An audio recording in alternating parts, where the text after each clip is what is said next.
আজকে মোচার ঘন্ট তোমাদের আমি করে দেখাবো। মোচাটা আমি কেটে নিয়েছি, আর লাগছে আমার একটু আলু ছোট করে কেটে নিয়েছি, আর দেখো মটর ডালটা আমি ভিজিয়ে রেখেছি। দেখো মোচাটা আমি সেদ্ধ করে নিয়েছি, এই জলটা আমি রেখে দেবো, জলটা আমি পরে গাছে দিয়ে দেবো। দেখো মোচাটা আমি একটু চটকে আমি সব মশলা এখানে দিয়ে দেবো। নুনটা দিয়ে দিলাম, হলুদ গুঁড়ো দিলাম, ধনে গুঁড়ো দিলাম, জিরে গুঁড়ো দিলাম। এরপর আমি ভালো করে এটা আরেকবার মেখে নেব। মটর ডালটা আমি এবার একটু পেস্ট বানিয়ে নেব। ডালটা আমি দেখো বেটে নিয়েছি, এরপর এটা দিয়ে আমি ছোটো করে একটু বড়া বানিয়ে নেব। বড়াগুলো আমার ভাজা হয়ে গেছে। এরপর আমি গোটা জিরে, লঙ্কা, শুকনো লঙ্কা আর তেজপাতাটা দিয়ে দিলাম। এবার আমি আলুগুলো ভেজে নেব।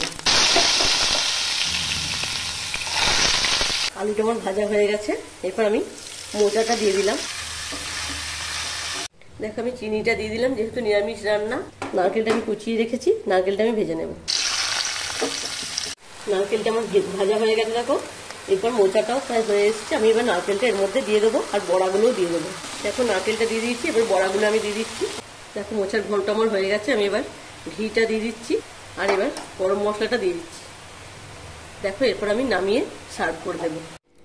দেখো আমি এটা সার্ভ করে দিয়েছি। তো এইভাবে তোমরা করো, দেখো খুব খুব খুব সুন্দর হয়।